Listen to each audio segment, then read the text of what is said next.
Welcome to today's webinar on how to use data analytics to build your NCAA tournament bracket.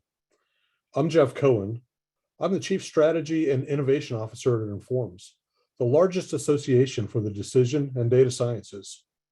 Informs members support organizations and governments at all levels as they work to transform data into information and information into insights that lead to better decision-making and more impactful results.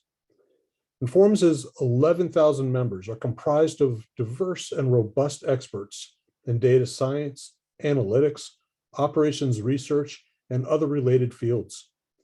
Their work touches literally every sector and has been responsible for saving lives, saving money, and solving problems across a broad spectrum of areas, including supply chains, healthcare, artificial intelligence, transportation, and so much more.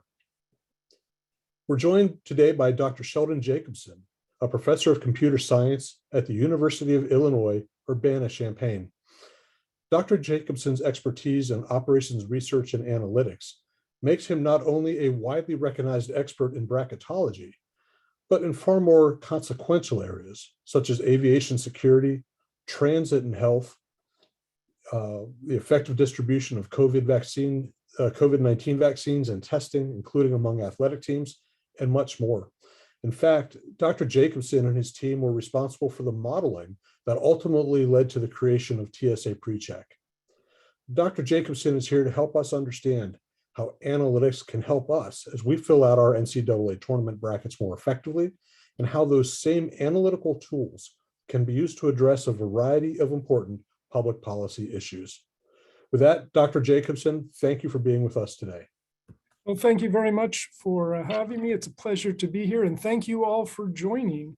It's wonderful to be able to partake and be with you as we approach the nuts and bolts of March Madness. Of course, we are now at a point that all the teams have been announced, so we know exactly where we are and what's going on in terms of the tournament. I just need to do one small thing to be able to get my screen up. There we go.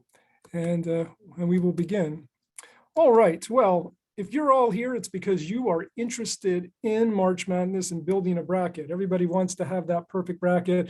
Sorry to say it's going to be hard to get a perfect bracket, but nonetheless, hopefully in the next 15 or so minutes, you'll be able to get a better sense of how you can build an effective bracket and one that will score well if you're participating in the ESPN Challenge or the CBS Sports Challenge.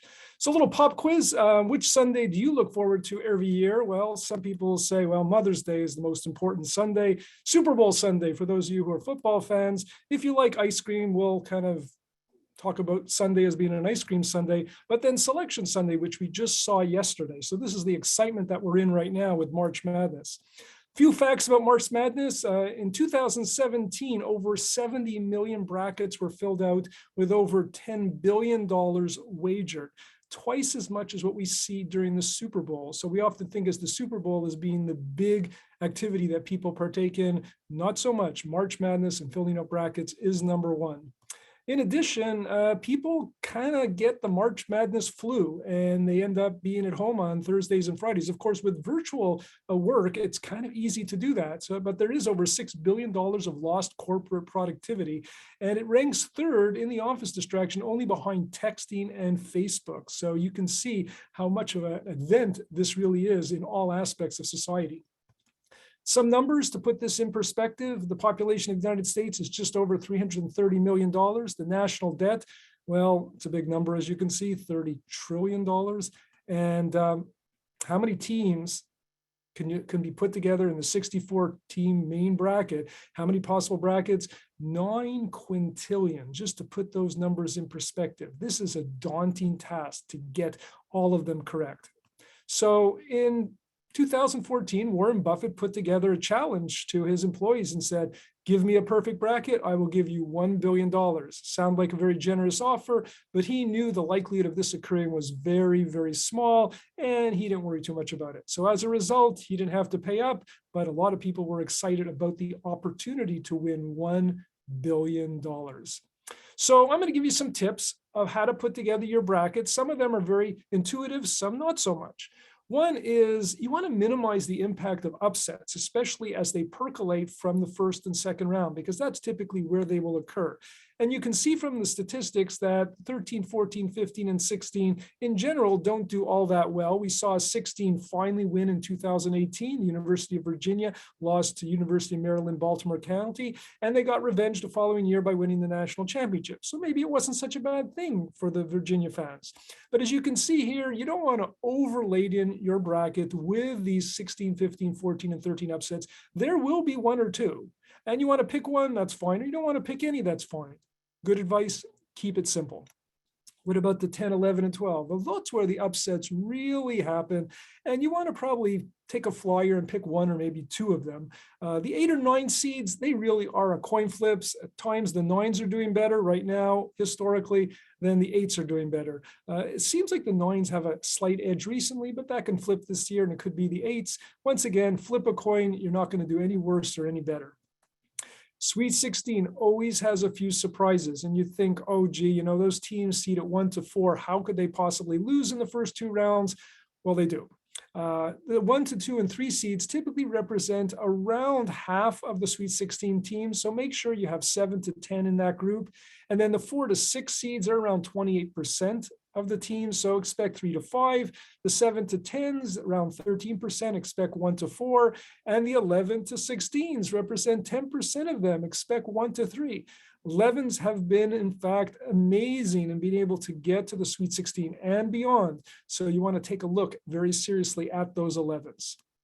The Elite 8 is actually when the largest number of high seeds, the 1s and 2s, are upset more often. The number 1s have a record of 59 and 41, still a pretty good winning percentage, but against number 2s, they're not even 500. The number 2 seeds aren't even 500, they're 30 and 35, and 1s versus 3, they're just a little better than 500 also, 16 and 10. Number 3s are not even holding par in the Elite 8. And number 4 is surprisingly, if they can get that far, are actually doing very well. They're 13 and 8. The key to picking effective brackets is to ignore the early rounds and pick your final 4 team first. I know it doesn't sound like the right thing to do, but if you pick your final 4 team, you'll discover that there's certain seeds that are very common. You know, 59 of them have been number 1 seeds since 1985. 30 have been number 2, 17 have been number 3, 13 are number 4, and then only 7 have been number 5 or higher. So that tells you that 1s, 2s, 3s, and 4s, the top 16 teams make the final 4 a lot. Make sure that your bracket has a lot of 1s, 2s, 3s, and 4s. And once you've done this and picked the final 4, you've actually locked in 16 prior games, which makes your life exceedingly easier in picking some of those early upsets. Why does this work? This is when the analytics comes into play, that depending on where you choose to pick your teams, whether it's the round of 32, the Sweet 16, the optimal place to pick it is actually the Elite 8 or the Final 4, because you get the most bang for your money, which means that you pick a certain number, like in the Final 4, but you get 12 free. With the Elite 8, you pick 8, you get 16 free. The net difference gives you the gain of reduction of uncertainty. And that's why picking the Final 4 or the Elite 8 first is the optimal way to put together your bracket. Now, then you pick your national champion. And once again, number 1s, 23 of 35 of them have been, in fact, number 1 seeds. And 2s, 3s have been pretty good. And then beyond that, 4 and above, as you can see, only 4 of them. So you want to stick with 1s, 2s, and 3s for your national champion. And then you pick your national runner-up. And once again, if you look, 13s, 8s, and 7s have been the most common number 1s, number 2s, and number 3s in the national runner-up game. So this is the way you lock in some extra seeds and, in fact, reduce your risk in your bracket. How many Final 4s, number 1 should you have? Well, people can't imagine a number 1 losing, but they will. And sometimes they lose in the round of 32, not too often, around once every second year. Last year, the University of Illinois lost to Loyola Chicago, being at the University of Illinois. I remember that. But then, you know, you'll see one drop in the Sweet 16. You'll see one drop in the Elite 8. And of course, the key is how many. 1 or 2 is the optimal number. 29 of all the tournaments since 1985 have had only one or two number one seeds. And if you put more, you're really going against the analytics, going against the odds. In addition, if you look at how many of the higher seeds, the 10s and above, should you put in the Final Four, you see that for teams that are seeded 10 or above, we've had that happen 6 times in the last 36 tournaments. So as a result, it does happen 11 to 16, 4 times.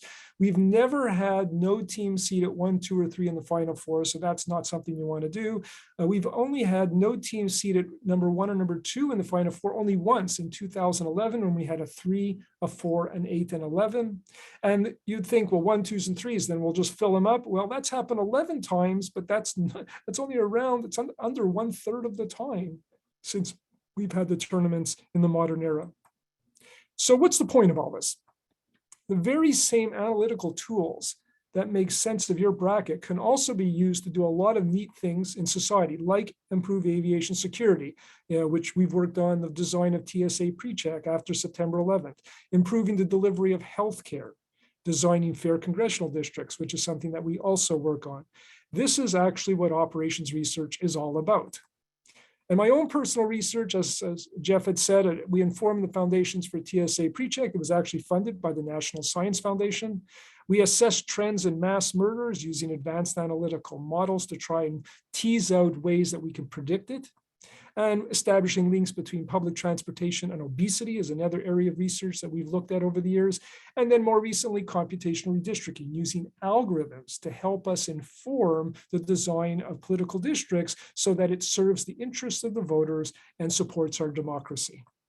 So let's get back to March Madness. Obviously, everything we've done is trying to help you build a better bracket. And we focus our attention on using seeds because they're indisputable patterns that dominate the team ratings. And once you're given a seed, in some sense, it locks in your path to the Final Four and ultimately the national championship.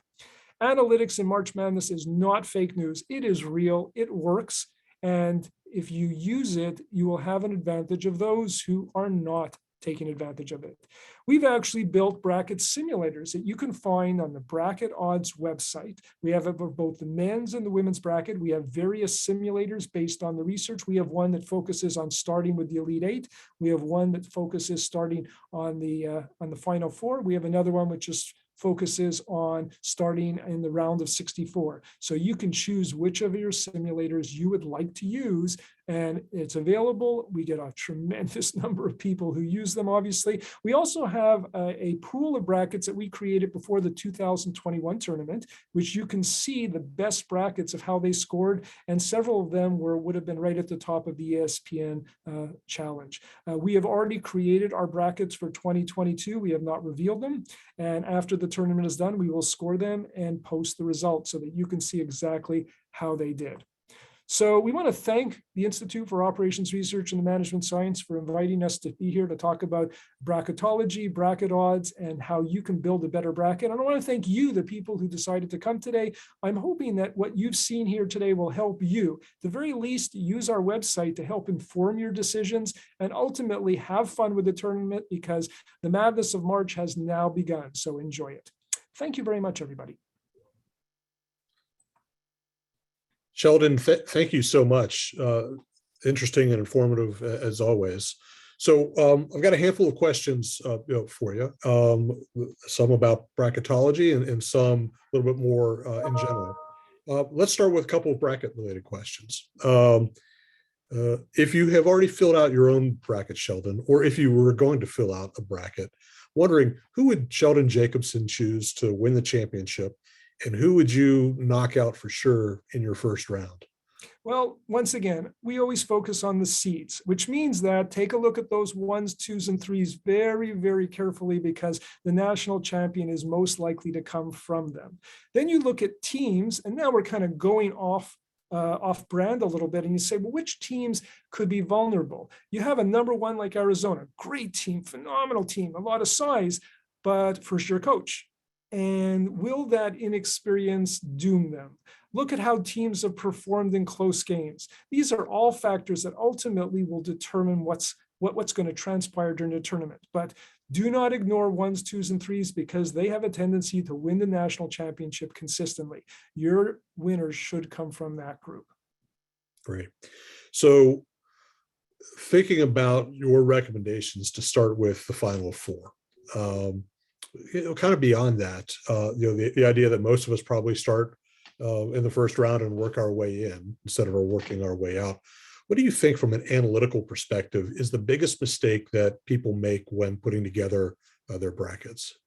The biggest mistake that people make is they put in too many upsets early on, and then they percolate through the bracket. Yet if they want a high scoring bracket, the key is to make sure that you don't let those early upsets in some sense, contaminate the score of your final bracket. That's why picking your brackets from the inside out, from the outside in, is so much more effective because you control the upsets much more. There will be upsets, but the irony is if you simply picked a bracket based on the higher seed, the better seed always winning, you will score better than 90% of all the brackets simply because it doesn't have any upsets. So it's not very exciting, but at the same time, those best seeds tend to survive more often.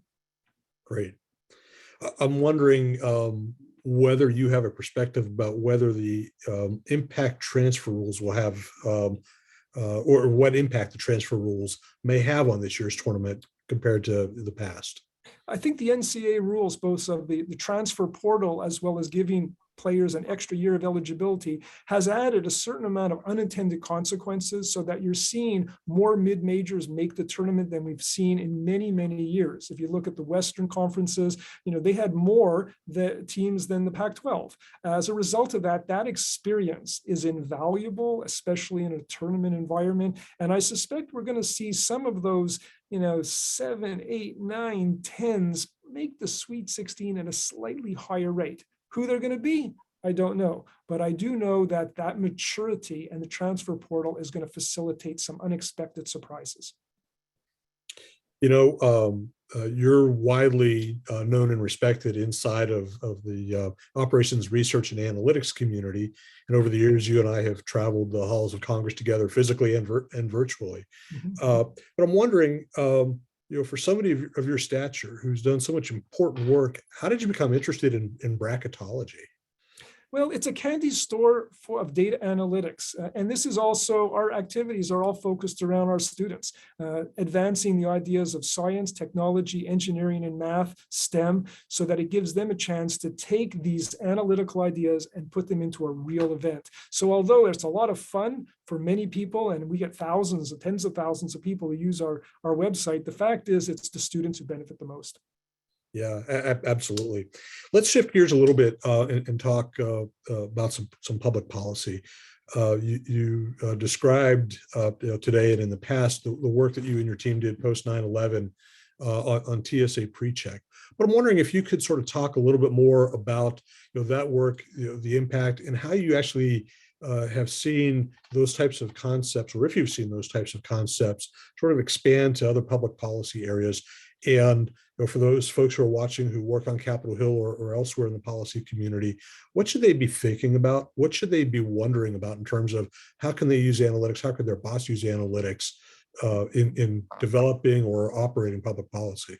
Yeah, data is ubiquitous. And the challenge is that with so much data, people don't know what to do with it. And advanced analytics makes sense of it. It provides useful information from the data. Data is potential for information, but without the advanced analytics, it's very, very difficult to tease it out. And this is what we do in operations research. We tease out the insights to help make better decisions, to inform policy, and ultimately lead to a better world for everybody.